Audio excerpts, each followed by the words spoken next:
刚开始来打这个全明星赛的话，我们的目标就是要进入决赛嘛，然后现在也做到了，然后就希望我们跟 LMS 打的时候能发挥得更好。我觉得 LPL 需要注意的地方应该是在他们的打野麻辣香锅这个点上，因为这个版本都蛮适合我跟他的，就是很容易变成我们选一只我们选2只刺客在互相对拼技术这样。Karsa's looking for the 1v1 and he finds it.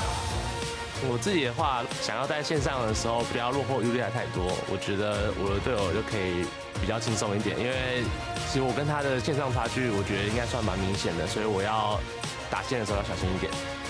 因为这次的决赛应该是我最后一次的打 BO5了，所以我还是会比较希望是拿到胜利。我觉得我们打LMS 6的话，我们下轮能把别人打爆。 Whoa, another one there. Prey getting ignited. Jarvan's gonna land with first blood. Over to Uzi. 然后 MS 特别强，结果在我们经常看比赛，并且他们击过一次韩国队，但是我觉得我们能一下韩国队，就代表我们也能战胜 LMS。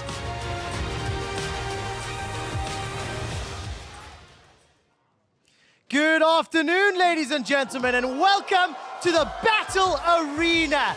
It is about time for your All-Star 2017 finals. And the two teams that take to the stage have taken down the pre-tournament favorites and the reigning champions. It's about time to crown a new All-Star champion.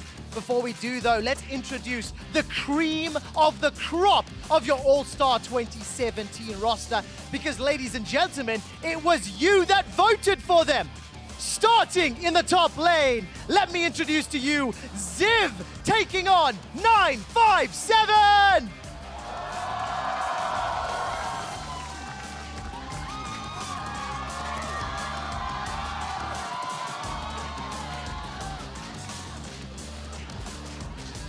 As the players take to the stage, the junglers, Karsa taking on Mlxg!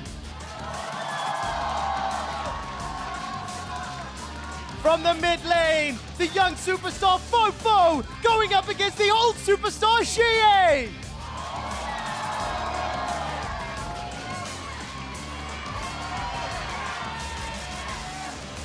Season 2 world champion and the only player to get a pentakill at All-Star, it's Bebe in the AD carry, going up against 1v1 champion Uzi!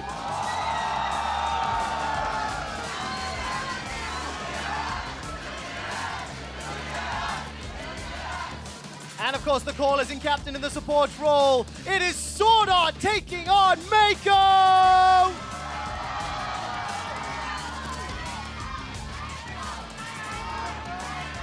And last but definitely not least, the men tasked with wrangling these all-star squads. It's your coaches, Stake taking on Firefox!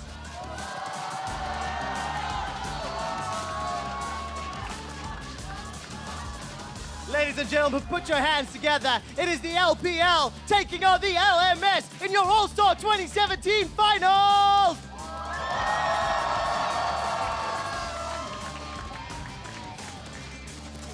Hello everyone, I am Rivington Bizen III, joined by Martin DeFicio, Lunga, and Aiden Zyrene Moon, as we are here to find out who the All-Star Dream Team is. For the LMF, it's going to be FoFo making himself a name for himself alongside the likes of SwordArt and Karsa. We just saw Uzi putting some pressure on in the 1v1, so he's coming out hot. There's a lot of things on both sides.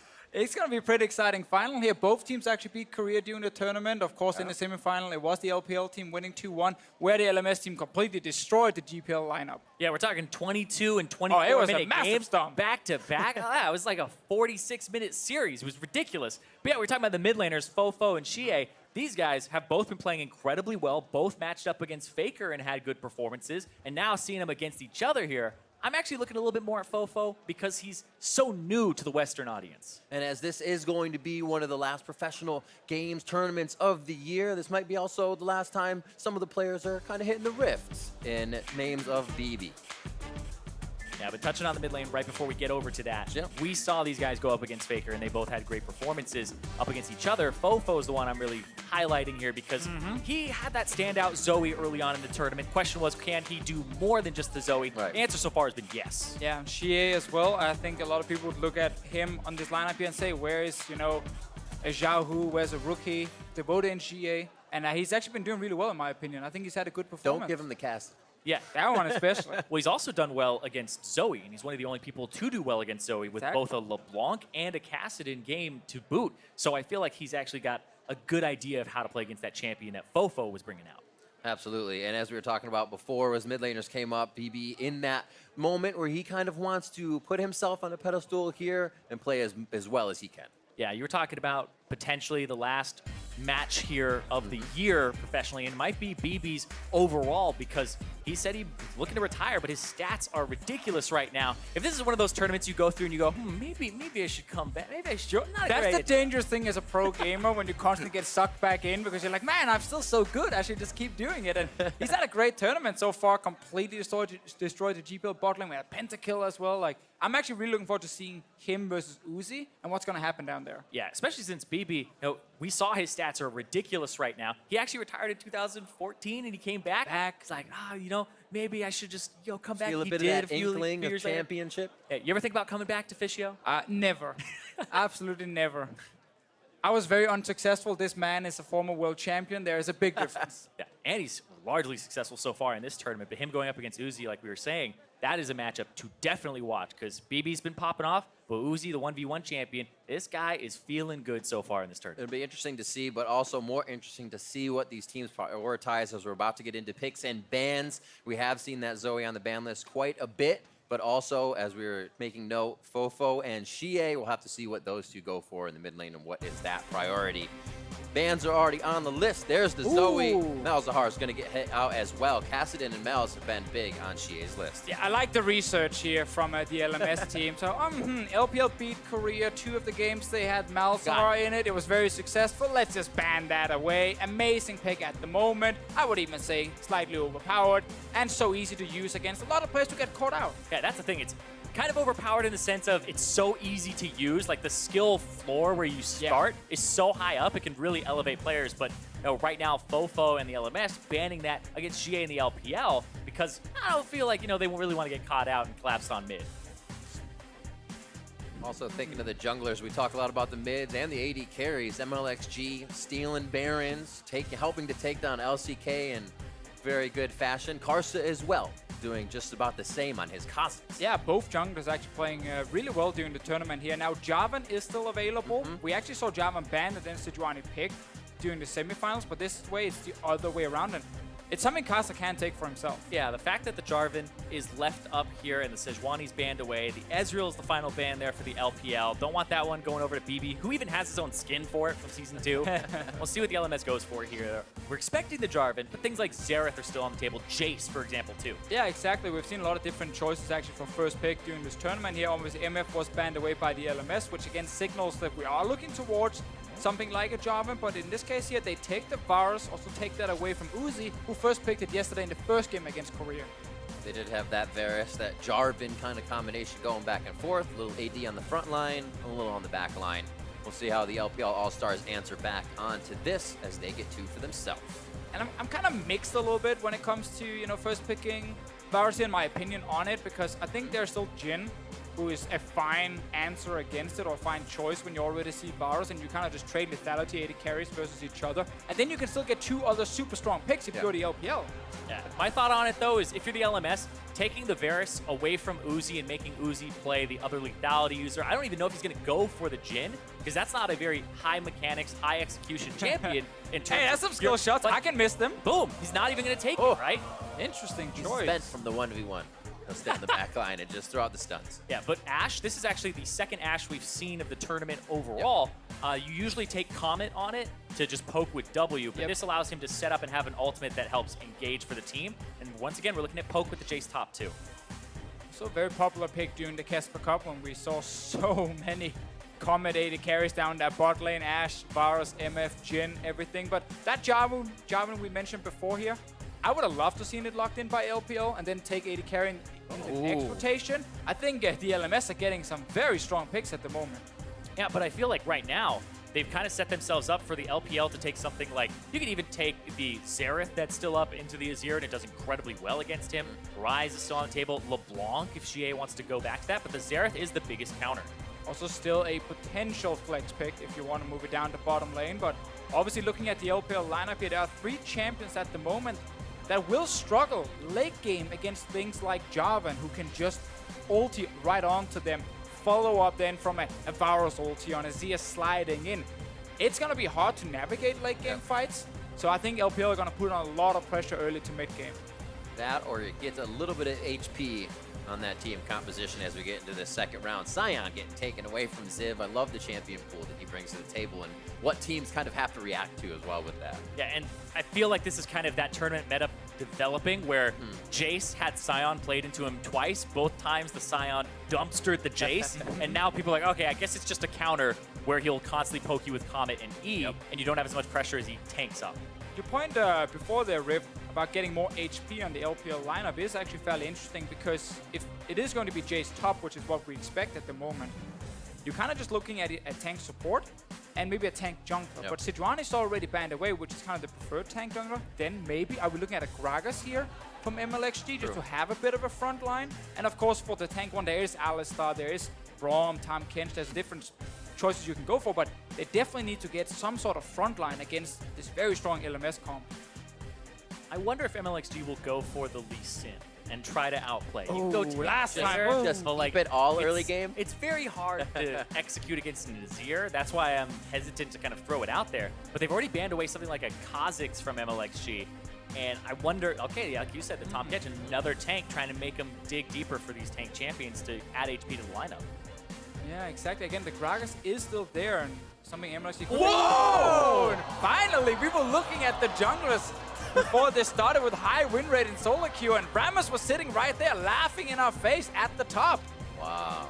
Oh man, that's actually just kind of insane that he picks this up here. This is the first Rammus of the entire tournament here, picked in the finals, gonna roll out. I am really excited for this. And this is what we want to see doing All-Stars. We want to see picks like Rammus come in here. Yeah, okay, he might not be great against Azir because, well, he can just kind of get walled back and he's a little bit out of the fight, but still, flash in, engage if you can, be super aggressive in the early game with constant ganks. You can get so much movement speed on Rammus with the different runes.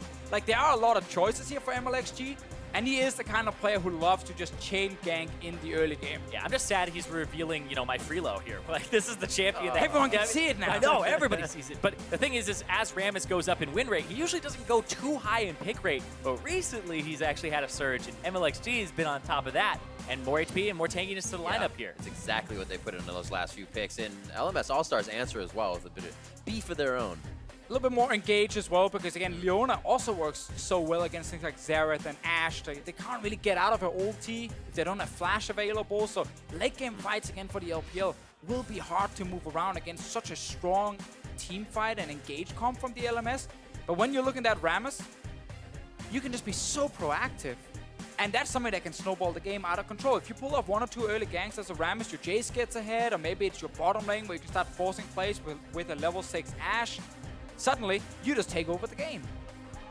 Love it. You see Mlxg, a little more offensive this tournament, defensive before the tournament, now offense-defense in the pick of Rammus. He's going to have to watch out for Karsa, though. If he ends up having to follow Karsa around, we've seen what both of these junglers can do once they get a lead. They start to control the game themselves, and then it's just everybody else picking up the kills as assists. We are about to head on to the Rifts. The LMS versus the LPL, as we're about to find out here on the last day of All-Stars who the true dream team is in this best of 5.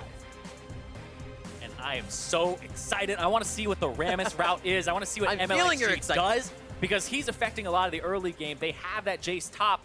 Where is he going to go, and is it going to be some new route? Because I definitely want to see what happens here. I expect them to take control of the top side of the map and split it to try and put Karsa on the bottom side, because Karsa has been a force to be reckoned with. I'm just going to say, if he does not gank level 2, level 3, level 4, level 5, then I'm going to be disappointed in Mlxg. So should this be kind of early buy Moby Boots, right back out there, continuously going? Ooh. Is that what we're kind of looking for? That's if you're real crazy. Yeah, that's if you're crazy. I like free boots, so. Oh, all right, yeah, that's true.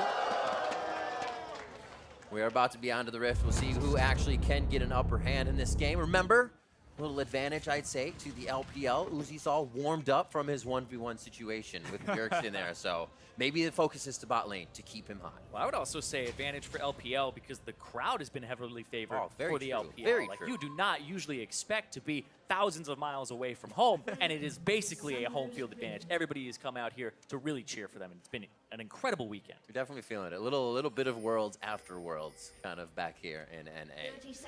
We'll see what everybody has for each other to start off. A standard in the brush to find out where Mlxg is as the line of scrimmage disbands down the river.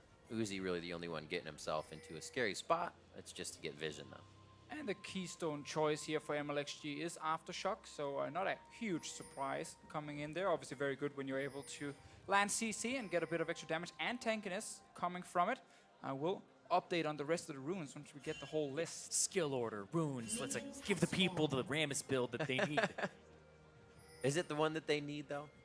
We'll see. It's the one they deserve. There you go. There you go.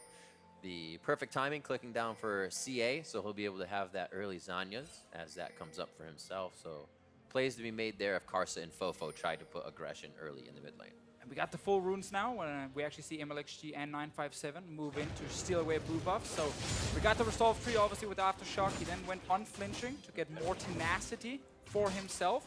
Then he also went straight towards Iron Skin for more armor in the early game, and then Overgrowth, which we see on a lot of tank junglers, where you don't really, in the early game, need more help. So you take Overgrowth and instead you just scale a little bit better. Yeah, it's interesting because the more resistances you have, the better HP is, and vice versa. So Rammus in Defensive Ball Curl, you want a lot of HP, and especially if he's going to go for something like Cinderhulk into a Thornmail. Level 2 ganks, this is what we wanted. Deficio fan, let's see, he doesn't have Powerball though, he's going to walk right out for Ziv, try to get him. Where's the taunt? Right there. So taunting. Ziv's going to go ahead, probably flash this one out. Pulls back to Spirit's Refuge for a little defense, and he gets himself his safety. But right now, Karsa actually split the map in the weirdest way. He did the southern jungle red buff. Oh. Now he's on the top red buff. This is so unexpected. I don't know if they saw him actually come in here, but Mlxg Blast Cone just has an comes idea. up. He goes over, going to get the extra damage down and blast out if he needs to with the electrocute hit, and lets Mlxg know he is out of a red. Out for now. He also spotted the Jarvan on top side, obviously, and now they're actually pinging around where the Jarvan could be. Mlxg is starting his little camp on top side. Yeah, but the Jarvan really wants to upset this one lane. We talked about it in Champion Select, trying to make it so that this early game Jayce is punished. Still has the red buff. Oh! Nice flash out. 957 dodges the standard. Flag drag as well. Will he be able to walk out past the movement speed from the ultimate as he changes forms and he gets himself out alive? I love it, man. Both top laners staying alive in the start here. 957, some quick moves bot lane. Going to be the hit. Zenith blade onto Uzi. They're able to turn around a very nice shield and unbreakable by Meiko as they trade back in positive form against the LMS. That top lane gank, that was so well played from pretty much everybody involved. Ziv, taunt flash, 957 sees it coming and flashes diagonally towards the gank. And then Karsa flag drag and flashes for the knockup finally. That was some really just next level. That's the next mind game. Seeing the mind game come after, it was so good. So the level 2 Jarvan is sitting top lane again. Hey, don't let the Jayce play. That flashes down, the teleport is there. Gets himself a quick acceleration gate. Taunt is in! Should be enough damage to take down 957. First Blood's gonna be going over to Ziv with the last hit. Don't let him play League of Legends. You know it's gonna be the pushing lane. It's easy to gank. They split the map, but it was Karsa's route that got him to the top side and able to stick there. And this is how you tilt the top laner.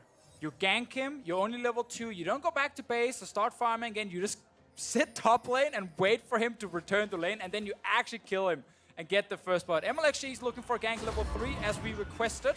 Just on the outside of the vision. I don't think he's been seen just yet. They have not pinged it either. And if he waits any longer, Karsa is going to be soon in range after his Raptors. Uzi holding back. They're also trying to not play aggressive and put a tell there that Mlxg is in the river. I mean, there's 2 flashes available on the side of LMS here. It's a bit of an odd gank Mlxg are trying to set up. Ideally, you want to have Uzi's level 6 first, and you can just arrow straight onto the Varus and actually try and take him down. Mlxg ends up backing away from this one. Karsa, happy after securing first blood. Yeah, it's interesting because they haven't done many camps at all. Mlxg is just barely level 3, and Karsa is in the same boat. He did 2 camps in the first 4 minutes, and he just picked up his 3rd, and there he got a scuttle. And friendly scuttle farming here on the bot side of the river. Blast Cone taken out during the taunt, maybe? Yeah, right after the taunt. Lag on Blinked lane. out. It's a new thing. FoFo getting himself to safety. Xiye actually pressuring, almost getting caught up by the minions, and Karsa tries to take advantage of that one. In and out as he is just trying to apply pressure everywhere. Bot lane damages. Concussive blows goes through on that Winter's Bite. SwordArt first to face Daybreak and Meiko to lock him down. He gets to stand beside me to safety. Looks like Mlxg doesn't want this to end. He's saying, there's a lot of action from Karsa. I need to make something happen on my side. Flash is there. Is he going to get the minions taunted onto SwordArt? Last few hits actually go to Bebe. SwordArt still in range. Uzi not going to take the shot. A few more hits, and the resistance is given over from Meiko as the W comes back up. I love all the action around the bottom lane right there. They're so close. Both sides are actually going down. Karsa's on his way. Yeah, they're still shoving. Karsa, he might be able to pick somebody up here. That looks like a man so low. on a mission. Does he give himself up just for one kill? That's 2 assists and a kill. If he goes down, Xiye very low. Someone to heal for himself, as well as that Comet would have been coming over, and everybody in the bot lane makes it out safe with their kill. Ooh, and Karsa didn't actually try and go in there.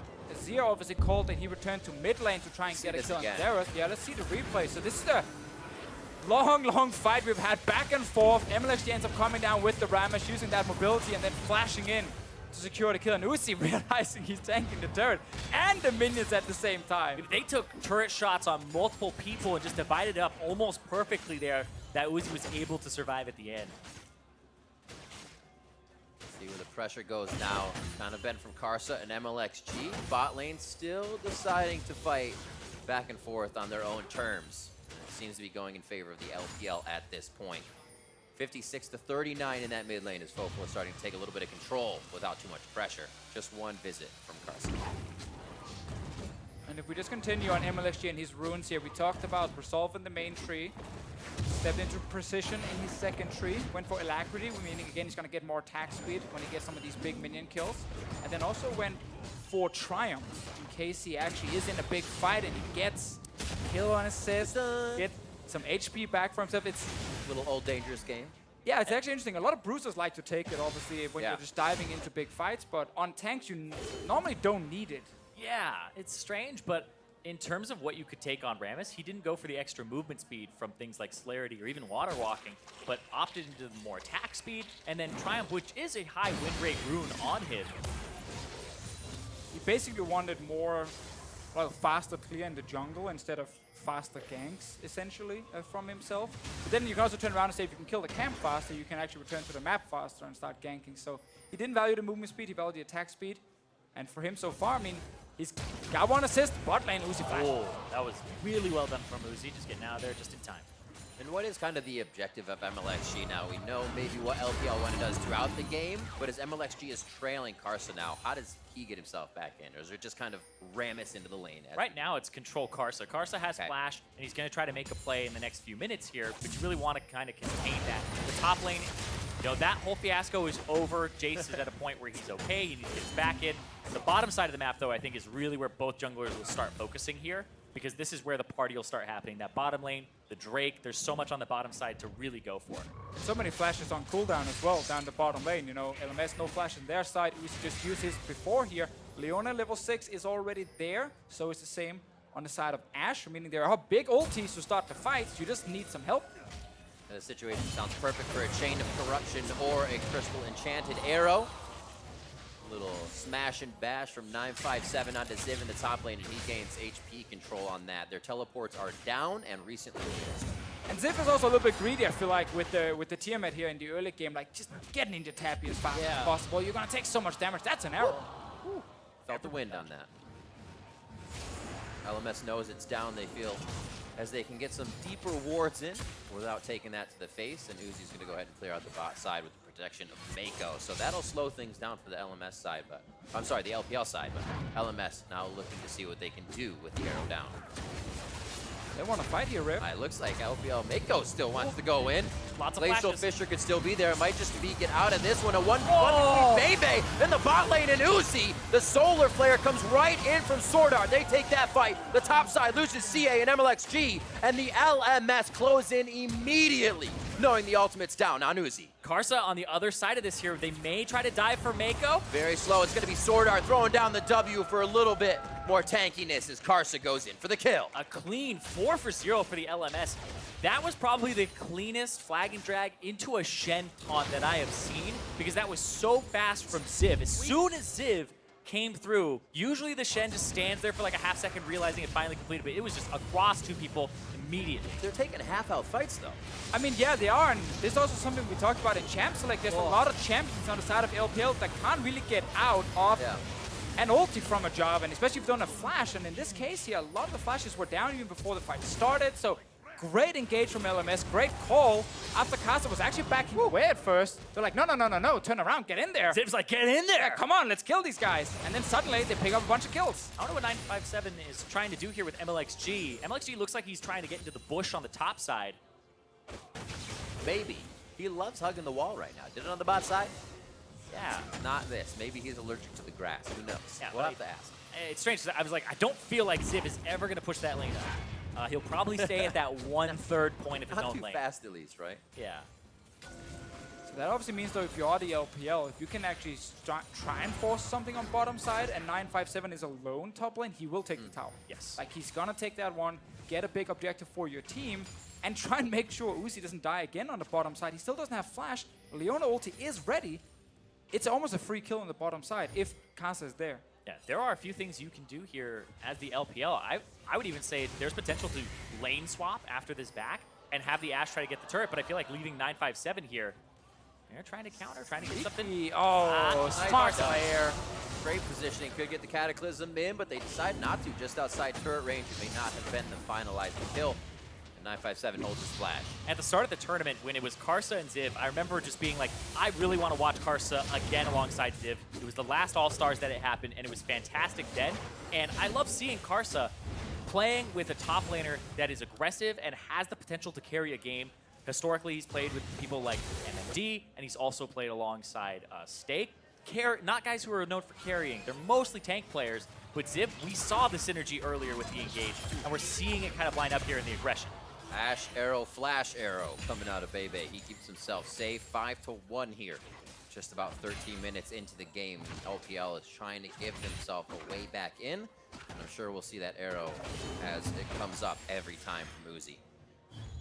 Well, at the moment, we haven't really seen LPL get the advantage they kind of need, I feel like, to really make use of their composition, because sieging with Xerath, if you're already behind against a lot of hard engage, is extremely difficult to do.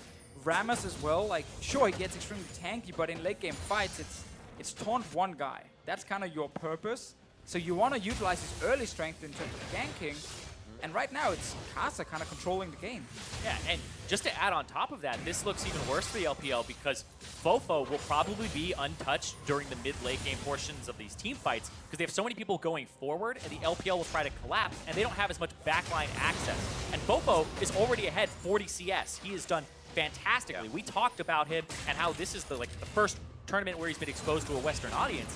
And we're seeing how J-Team was at the top of the standings for the LMS during the regular season most of the time. That's an insane CS advantage already. He's at that 10 per minute mark, plus some. Gives them a lot of control over any of these fights. If they decide to group and really poke is what the LPL wants. So if LMS can get LPL to group up, FoFo will have a great time. Teleport back to the top side. Ziv gets himself prepared for some action. Yeah, and when the poke does come online for the LPL, it will take a bit, and it's mostly Xiye, but at the same time, he's behind, and we were talking about this at the start. This is supposed to be a Xerath counter matchup where he counters the Azir. Look at this down bottom. Glacial Fissure, Ashe arrow, ults going back and forth as SwordArt's not taking too much on the back line. Bebe's not been able to deliver to Meiko, though, so they're at a health disadvantage here. Concussive blows onto SwordArt as they keep delivering as Ranger's focus wears off. Uzi feels like that is enough damage. Follow-up volley comment to end the fight. Xiye was also moving down to potentially land his ulti and actually try and secure a kill here, but SwordArt is not going to be happy with that engage. You need to land that ulti straight in the face of Uzi, at least force his flash. In fact, he ended up going in after already missing the stun, so that meant there was a lot of damage in return, and the LMS bottom lane actually lost that trade. And there's Rammus. Many attempts to get to the top side. 957 takes a pretty bad fight, but he can still get in for the damage. A good taunt from Mlxg. Does 957 want to change forms to get in under the turret? It's going to be Mlxg tanking first. A good flash from Zip, but he's going to be able to clean him up with the E. that one is very important here for the LPL. They need to get this tower down here, need to start getting some gold on the board. Bottom lane here, they gotta just make sure they don't get ganked by Karsa. They're playing safe, they're backing away, and suddenly they get a turret. Yeah, exactly the point that Mlxg should be targeting, because 957, that Jayce, you're supposed to have pressure with it from the pick ban. It's been shut down. It's a 3-0 Ziv on that Shen earlier. And that's really what you want to do, is get that turret, because it looked like he was now pushing the Jayce in and winning trades against the Jayce. And this will reverse that matchup and give them a lot of gold that they desperately need on the LPL side. Simple gang from Mlxg onto Ziv here. No early flash to try and get onto that turret as fast as possible. And he takes a lot of damage during the taunt. And 957 knowing he can finish the kill. I don't think Ziv was expecting that much damage from the Rammus during the taunt, because he had just gone and taunted 957, and he didn't take almost anything from him.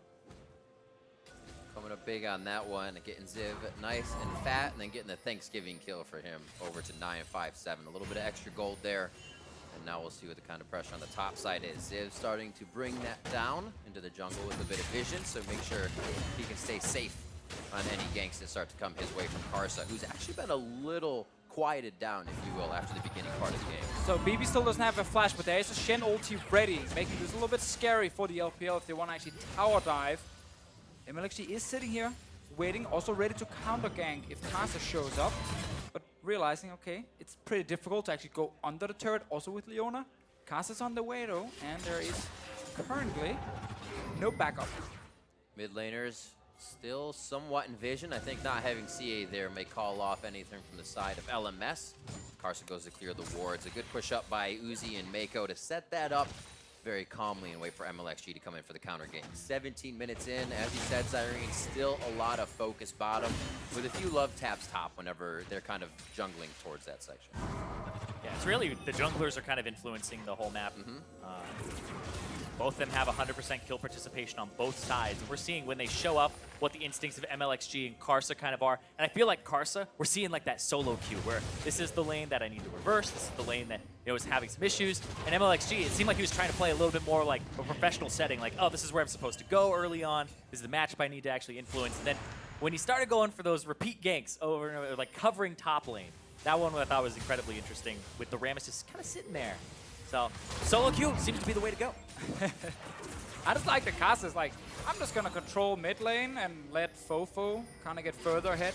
200 CS at 17 or just about 18 minutes into the game is absolutely insane farming from this Azir, and no one is touching him. He even has cleanse for late game if he gets taunted. That's not gonna do anything. Ashe arrow, like you're hoping for something like that, but it's not even gonna land. SwordArt.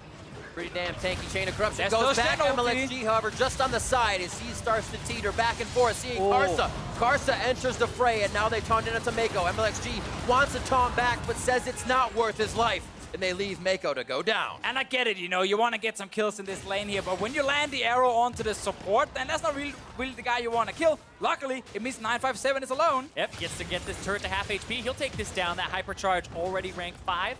He'll be able to pick this one up and keep his teleport too, so he may be able to be influential in this upcoming part of the game. Mlxg now able to pretty much be all over the map, causing a little bit of mayhem, but still losing Meiko on the bot side, gaining the turret from 957 in the top. LPL keeps himself in a pretty good spot, just about 1,000 gold down. That could have been next level mind games though from the LPL bot lane. Oh yeah? You know, force a fight in the support. Uzi flashes away. If Meiko was just ready to flash as well, they could both maybe have stayed alive while 957 took that tower. Look at this here. They're baiting the fight. Mlxg is kind of like, yeah, I don't really want to go in. The Mlxg just, nope, I'm out. But look, if Meiko here can actually flash away from this one, he probably can't because there's a Leona ulti landing after, but they will get a tower at least. Sadly, they also lose a bot tower, so in the end, not a great trade. Yeah, I did think the sequencing was quite good from the LMS because Karsa still had ultimate, still had flash, so he could chase a flash and potentially follow up afterwards. But they decided, you know, let's wait for it, and nobody had to really blow flash there. It was just a death for Meiko. Wouldn't be surprised if there's a rinse and repeat as well. We saw Uzi try to dodge out of the Zenith blade there with his flash down. Cataclysm is up, and so is Karsa's flash, so they may get a very quick kill back down in the bot lane on Uzi if they choose to. Yeah, they can try and kill Uzi. They already killed the tower, meaning they can actually start roaming. And that's kind of thing I'm missing from this Leona here is get out on the map, man. Come on, I want to see you mid lane. I want to see you in the enemy jungle. You're so good at forcing these early skirmishes. And now SwordArt is unleashed. Yeah, he did buy Moby Boots' very first item, and then he was just up in the river, and that's about it. He hasn't gone other places. Now that the lane's down, you can see FoFo after buying the 2 penetration items in a good spot. Good poke. Dance and shoot. Raj comes out. He will be able to dance it quite well. SwordArt face to face with Mlxg as they get themselves to safety. A lot of love taps here from these teams, and Comets flying back and forth, but no full committal to the fight. FoFo very low on mana here. They might have to change the thought about the fight. Well, a few seconds on that Shen ulti here. Chain of corruption onto Mlxg. That's going to be SwordArt in, taking a lot of damage. And here comes Meiko and the rest of the team. As Meiko goes down, SwordArt is in. 957 will then fall as the soldiers are pushed forward. FoFo and the rest of the team looking for a bit more. Yeah, the Shen ultimate from Ziv, keeping a minute, able to turn it around there at the end. This Shen is huge, and we saw what FoFo was able to do with all that damage. It's so hard to get to him and even make him blow the clay. I like to play the FoFo. Take a bit of damage at first, kind of bait around the mid lane. Come on, guys, you can kill me in here. Just all 5, try. And then the moment the LPL group up, instantly LMS turned around. We see the engage here. It's after some of the pokes already landed, but suddenly Mlxg too close to the turret. Karsa coming behind as well. There's so many ways to get onto the LPL team and just win the fight for LMS. Yeah, the LPL would have to stay. This is basically an artillery team composition. You should almost never be fully engaging and putting yourself at risk, but it's so hard to not do that to push the game forward. It requires a lot of macro and kind of dividing them across the map with something like the Jayce, but I don't see that happening with these compositions these teams that have only been together for like 2 weeks. Also, artillery kind of suck if the enemy can just shoot a grenade in and destroy your cannon instantly, which is what's happening in these fights here. You can't really protect them. Even if you have people in front, they're just firing it over your head. They even have their own artillery as well. Just the fact that FoFo is at that 250 CS mark. Now he's got some kills in the Leandries. This is a very scary Azir and a scary Shen, both the solo laners. Time to outplay. This is All-Stars. Throws down the Young, tries to be good, gets himself behind the turret to play a little back and forth, but they pin him up against the bars, take him down. And 957 coming back up. 37 seconds, and they have top turret to themselves as LPL tries to defend. It's hard to outplay that, Officio. It's like very hard. I was talking about SwordArt. Manning the CC. Walking up and queuing. Hey, this is All-Stars. Former support, man. You take what you can get. That was an outplay. He landed a stun. I like it. I like it. Learning with Officio. See, he's fed as well. 303. Best KDA. Almost best KDA. Yeah. I mean, he's looking at his AD carry. Like, you got to get some of those kills. I mean, you could be like Karsa and have 100% kill participation and no deaths. Still pretty good. He's been doing a lot of that. So try-hard, though. Yeah, gold star, man. Some people want the gold star, and he'll get 2. Well, something that's not try-hard here, he's going for the Black Cleaver. We saw that a lot before, but that's like the solo queue Jarvan. Not quite the Duskblade, but there isn't a whole lot of armor to go through. It's kind of just, Mlxg will get there, but it's mostly for the CDR. More ultis, no Knight's Vow, none of that, Randuin's Omen stuff. I want to see more damage after this. It's been really fun, though, to watch like the LMS Dream Team. There's so many good players on this roster we normally never see play together because they're split up on multiple teams in the LMS. And now they're finally united together, and the coordination is actually pretty spot on when they're roaming around. And this is legitimately pretty much the best player in each position for the LMS. You could argue like maybe Maple, but he didn't have a great year for himself alongside Karsa. But FoFo, he was the one that, we didn't see him internationally. And he's kind of the one that it really hinged on how good was he going to be when he gets to All-Stars. And so far, it's been great. It's the pressure as well when it's not just a kind of a regular season game. You're up against other All-Stars, so it's going to be even harder. And you have that pressure of the community watching you. So very good of him to show on the international stage. You can do it on LAN. You can do it on LAN. 25 minutes coming up into this game now. 9-2. Just about 1,000 gold lead there in favor of LMS, creeping up on 2 as they get control of the Bear Pit. All right, so far we would kind of say LMS has been playing fairly spot on when it comes to forcing team fights.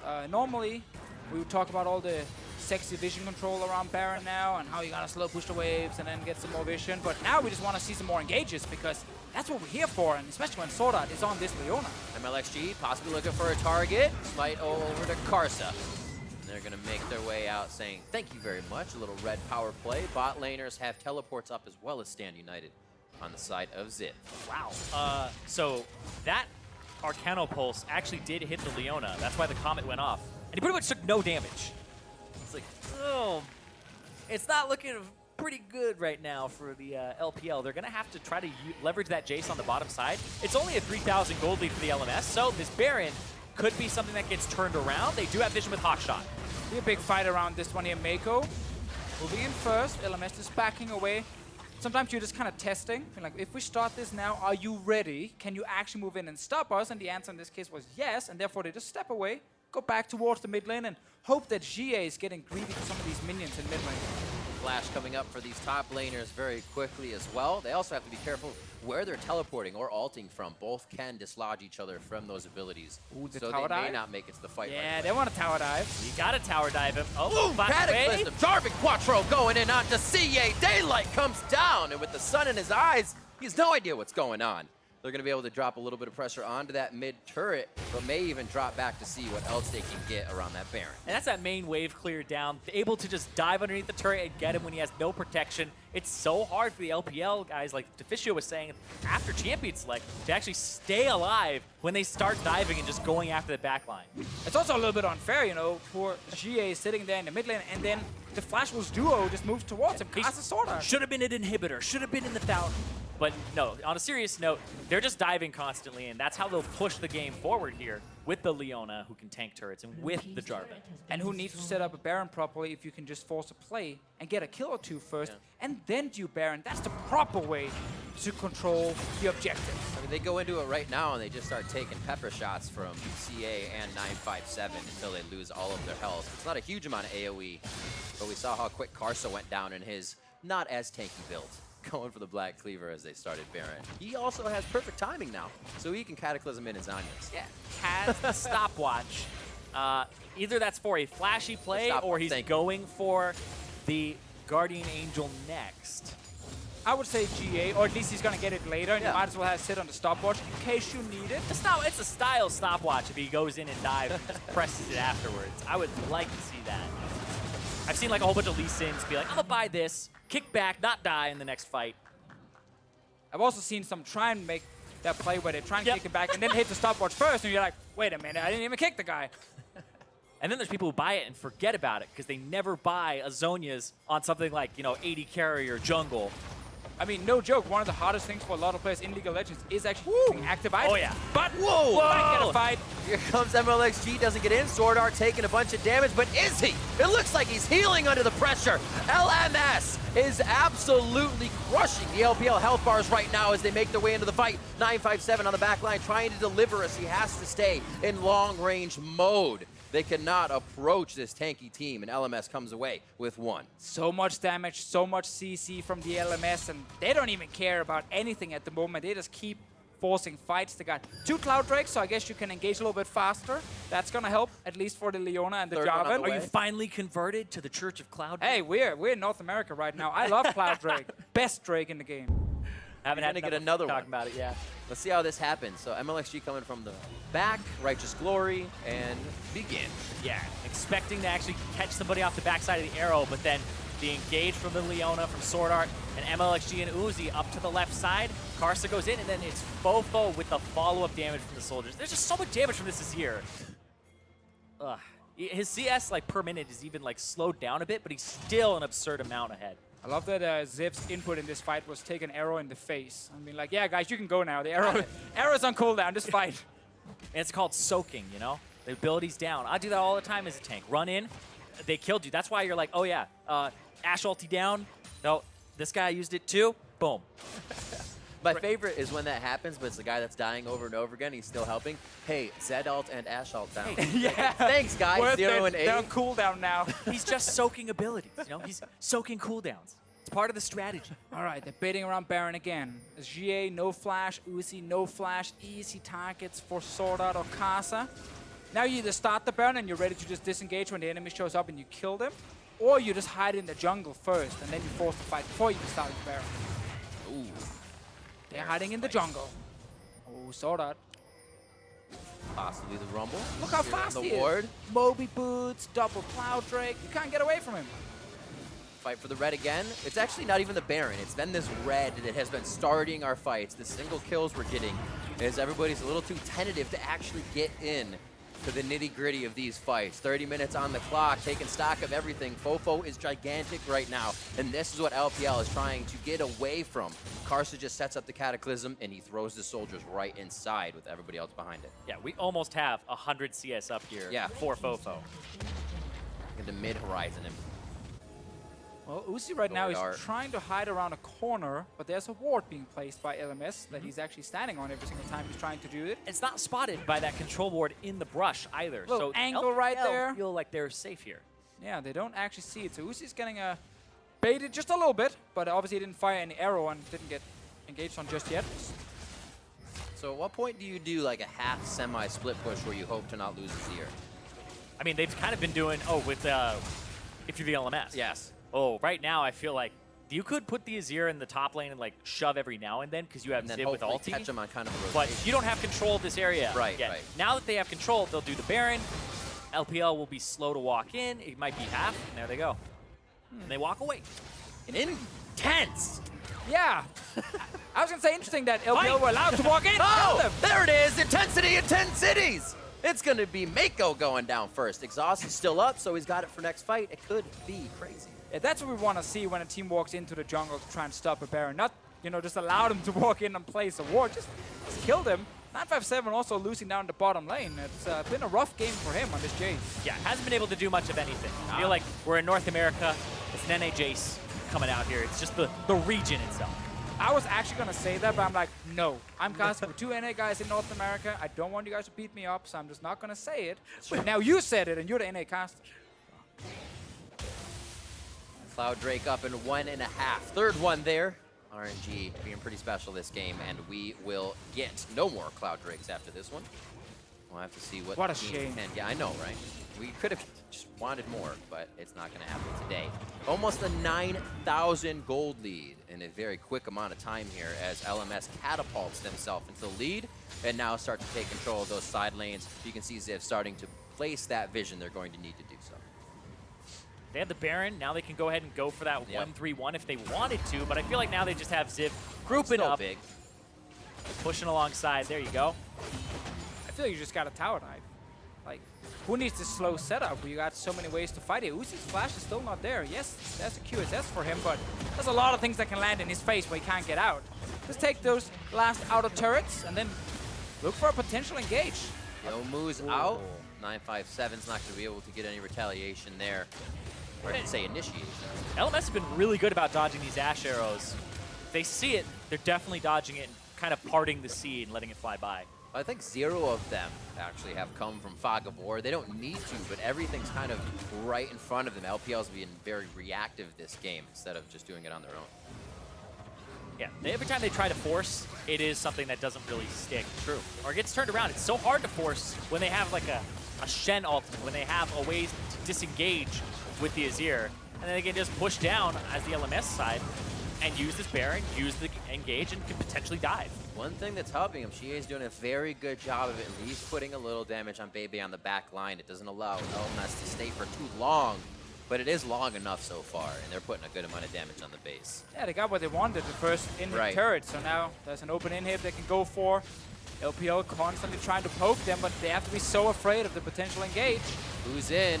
We're going to go on to Meiko first. They feel they can take him out. Glacial Fisher goes back as he stays alive. Karsa's on the top, and we see SwordArt on the bottom. Ziv's going to enter the fray. FoFo and Bebe are on the back line trying to deliver the damage in as they drop the tank in front. Mlxg is down. Fancy dancing shoes for Bebe on the back side as they are able to keep themselves alive on the side of LMS. So they got 1 for 0, but almost everything went wrong for the LMS. They engaged onto the support, couldn't kill him, the taunt missed. Focus. Everything just got a miss left and right, but it doesn't matter because they're so far ahead and they could still take the 1 kill. get the inhib, and sure, you lose the flash on your AD carry, but it's fine. He's not really been under any pressure in these big fights, other than this one.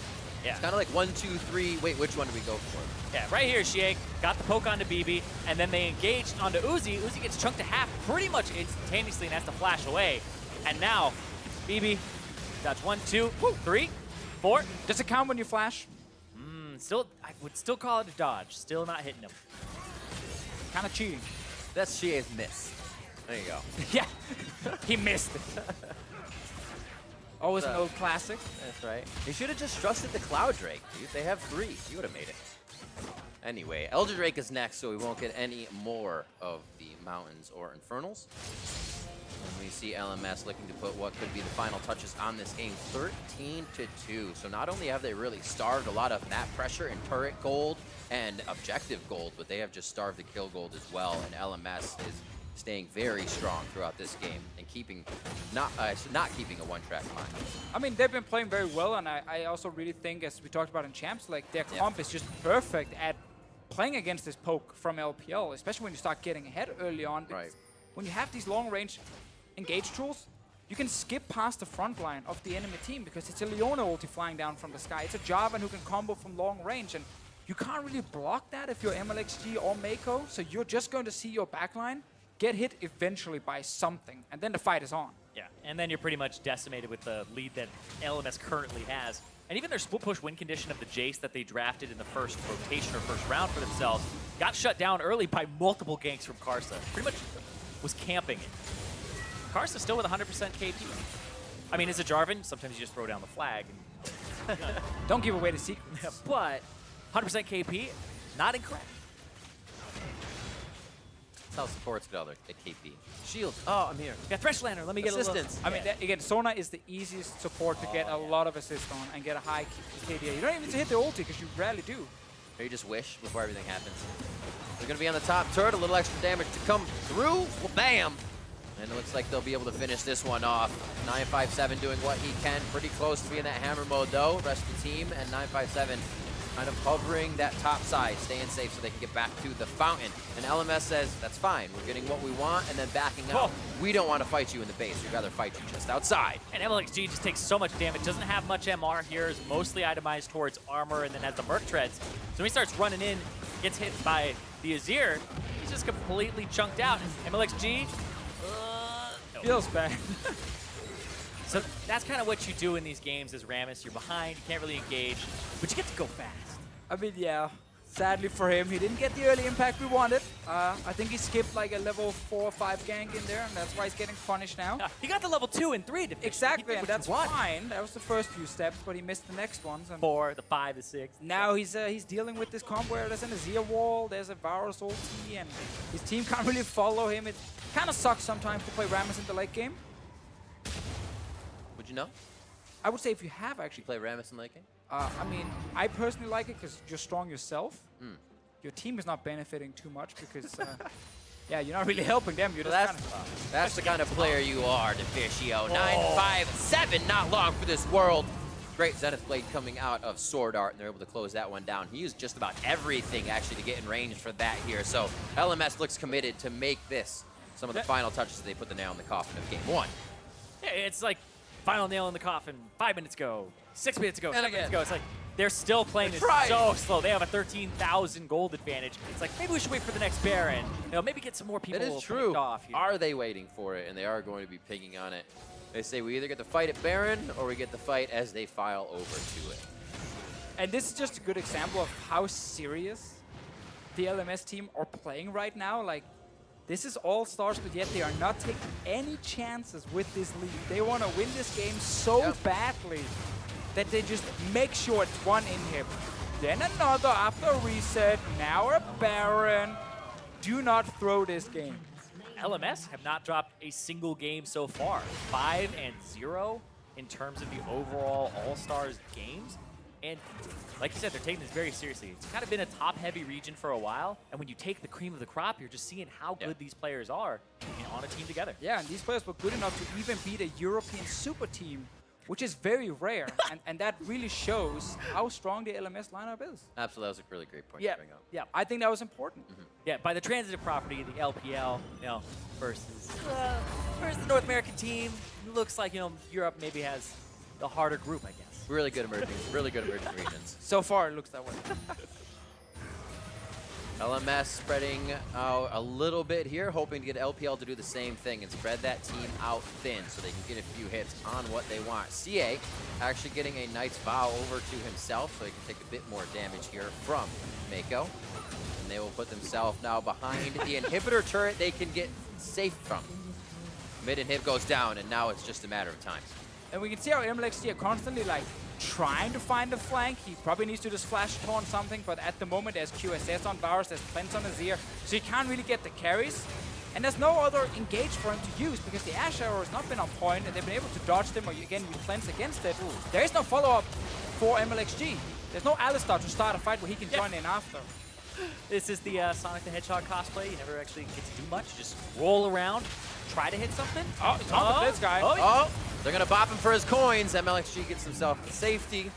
He is going to stay alive. 40-30 on the clock, and it does not look like Ziv is going to be leaving the playpen on the top side of the base for a while. At least until he takes that Nexus turret down.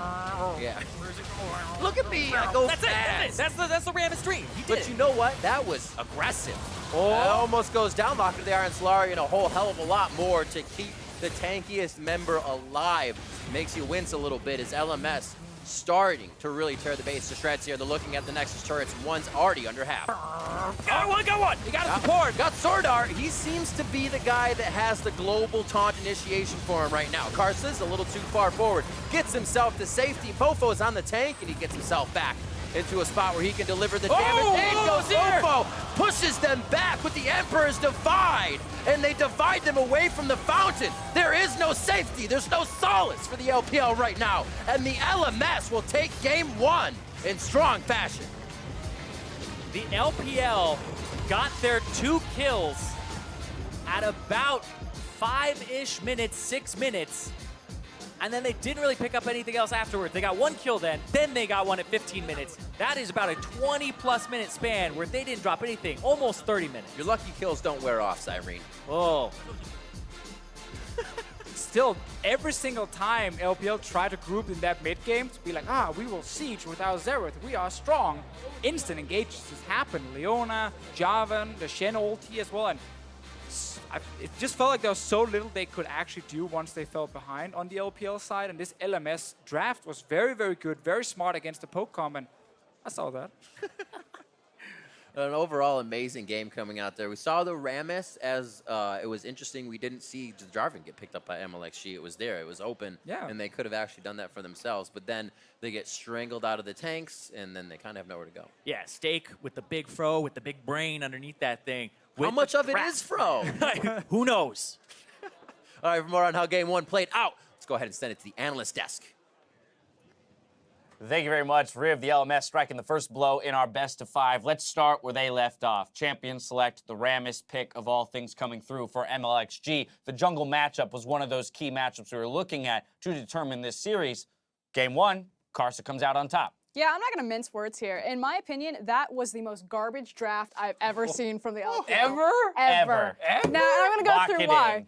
Poke compositions. The LPL has never been strong at playing poke compositions. We're the engaging region. We want to have as much engage as possible. And you basically had Ashe and you had Rammus into Azir. And the Rammus was picked after the Azir. Caster's already talked about it. Rammus tries to go in. Guess what? He's just going to get shuffled back to the side. He's never going to find that hard engage. The other thing is Shen. We've seen Shen time and time again counter out the LPL strategy. Sure. At Worlds, Reapered on Cloud9 was like, hey guys, these guys like to fight, let's take Shen. And that's exactly what happened. The LPL on the bottom side of the map took skirmish after skirmish directly into the Shen, directly into a numbers disadvantage, and threw away like 5K gold leads. Yeah, Xiye of all people as well on that Lucian in the mid lane, getting picked up by the Shen back at Worlds, that is. Let's talk about, the victory, though, crafted by the LMS. While there may have been some missteps in Champion Select for the LPL, LMS come out with a composition they're very comfortable piloting, only giving up 2 deaths throughout the entirety of the game. I mean, at the end of the day, this was very well drafted by the LMS, and like you say, there were some missteps, but I'm not willing to say lost at draft because the LPL still had win conditions. They were playing very well around the Jayce that was split pushing super well. They got 2 turrets on the top side at the cost of some kills. There was still a window, but they never really played around how strong the Jayce was,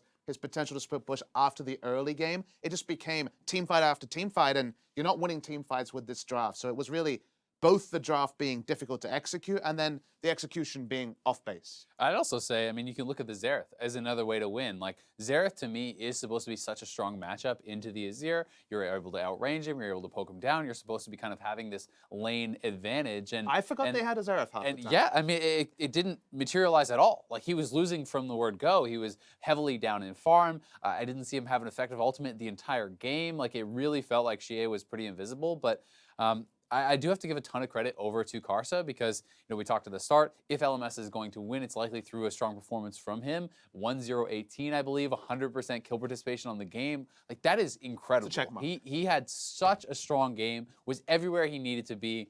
And although Rammus may seem like more of a jokey pick if you are only following competitive because it wasn't around in Worlds, it's been a very, very strong solo queue pick in preseason with Aftershock, so it's not like this really was a freebie. And again, my thing is that I feel like the LMS, like I had some questions about their draft because I thought their priority pick was really weird in their semifinal against SEA, but now it just makes so much sense. They just have a great read on exactly what is going to counter out the enemy team, exactly what the enemy team wants, and they understand what they do best. Whereas the LPL didn't understand what they did best. They ran a poke competition. Xiye looked super uncomfortable in the Xerath. That is a matchup that he should not lose by, 100+ CS, and they just got kicked around the map. I mean, Karsa leading the charge, the rest of the members stepping up behind him. I want to take a look at one replay. Comes 9:30 into the game. 4-0 in favor of LMS. The team fighting here for them will come out on top. This replay brought to you by Acer Predator. Yeah, and this is talking about the Shen, right? Shen was getting bullied in the top side, was down farm, was losing, and this gave Ziv a way to get out of lane, to get to the bot side, picks up kills, a big advantage gotten for them, and he's able to then hold on in his 1v1 because of that. And look, Shen will always get a chance to get out of lane, but you have to be on point with it. If you do this and Jayce takes multiple turrets and you don't pick up the 4 kills they ended up with, then it's not worth it. But in this case, perfect execution. So the execution and the idea both in harmony there. And it meant that they started the gold lead. They just kept rolling the entire game. Yeah, Ziv moved to 3-0 at the conclusion of that team fight. So very early on, 3 kills on a Shen. Puts him in a nice position against that split-pushing Jayce, but I want to talk about the members of the LMS team that stepped up behind Karsa. FoFo and SwordArt in particular. These two impressed me superbly in this game 1. I mean, the play that stands out to me was when SwordArt and Karsa just looked at each other and they say, you see that Xerath on the mid lane? They're like, yep. And immediately Leona and Jarvan come around the tower. Over the wall. Just insta-dive and just nail him. It's beautiful. Exactly. Having the confidence there as well as the synergy between those two players to execute on those plays. FoFo, you mentioned the Xerath being honestly a fine pick into the Azir. In a lot of cases, advantageous, right? And here he is in a CS deficit. FoFo averaging well over 10 CS a minute. Deathless in the game. Great performance out of him. At the beginning of the week, we were like, can he play anything but Zoe? Apparently he can.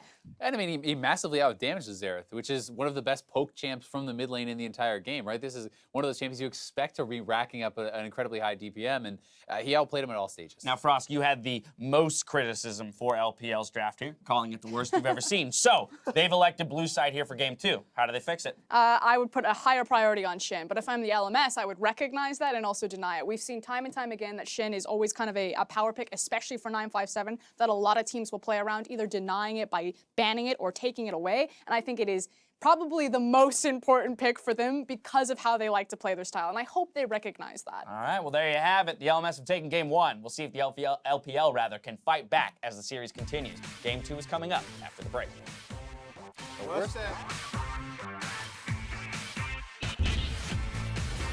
Taunt is in. Should be enough damage to take down 957. First Blood's going to be going over to Ziv with the last hit. The one Bebe in the bot lane and Uzi. The solar flare comes right in from SwordArt. They take that fight. The top side loses Xiye and Mlxg, and the LMS close in immediately. 我不在哦，这边在杀，这边在隐藏。我在看。是。也是看到杰西在蓝区。Interesting that LPL were allowed to walk in. Oh, there it is. Intensity in 10 cities. The damage goes FoFo, pushes them back with the Emperor's Divide, and they divide them away from the fountain. There is no safety, there's no solace for the LPL right now, and the LMS will take game 1.